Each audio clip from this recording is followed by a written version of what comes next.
बातमी बुलढाण्यातून बुलढाण्यामध्ये हत्या दुसऱ्याच मुलीची मात्र स्वतःच्या मुलीच्या हत्येचा बनाव रचला गेला। मुलगी पळून गेल्याच्या संतापातून खुनाचा गुन्हा वडिलांनी अंगावर घेतला। मुलगी जिवंत घरी परतल्यानंतर मात्र वडिलांचं आणि भावाचं हे बिंग फुटलं।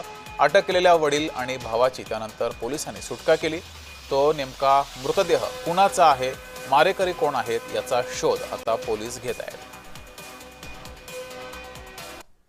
हम 24 तारीख को चले गए थे 8 बजे, तो हमारा कुछ घटना नहीं हुआ।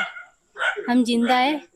मेरा पिताजी ना मेरा भाई को छोड़ देना। क्यों फंसाया गया आपको, पिताजी और भाई को? पिताजी कबूल कर दिया कि मर गया करके। इसलिए ऐसा लगता है कि कहीं ना कहीं महाराष्ट्र पुलिस ने गलत फंसाया है। हाँ, आप तो जिंदा हो। हाँ मैं जिंदा ही है।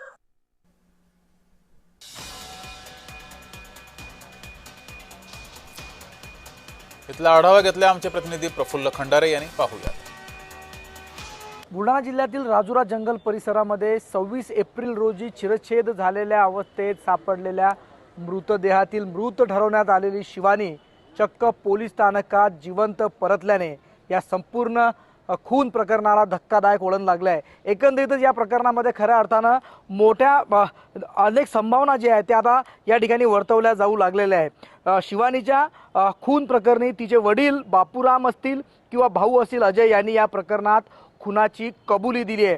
कुठं शिवानीला मारलं, कसं नेऊन त्यांनी मध्य प्रदेशमधून थेट बुलढाण्यातील या राजुराच्या जंगलात आणून टाकलं, ही सर्व हकीकत त्यांनी पोलिसांसमोर या ठिकाणी मांडली होती। या संपूर्ण परिस्थितीजन्य पुरावे आणि याच्या आधारावर दोन्ही आरोपींना पोलिसांनी खुनाचा गुन्हा दाखल करून अटक देखील केली होती। मात्र आता शिवानी जिवंत परतली आहे, त्यामुळे बुलढाण्यात सापडलेला तो मृतदेह कोणाचा आहे असा एक मोठा प्रश्न या निमित्ताने भेडसावू लागलाय। त्यामुळे पोलीस यंत्रणेला या संपूर्ण प्रकरणात आणखी खोलात जाऊन मृतदेह कुणाचा आहे, त्या ठिकाणी तिला कुणी मारलं आणि शिवानीच्या वडिलांनी खोटे आरोप, खुनाचे आरोप स्वतःवर का घेतलेत, हाही एक मोठा यक्ष प्रश्न या निमित्ताने उपस्थित झाला आहे।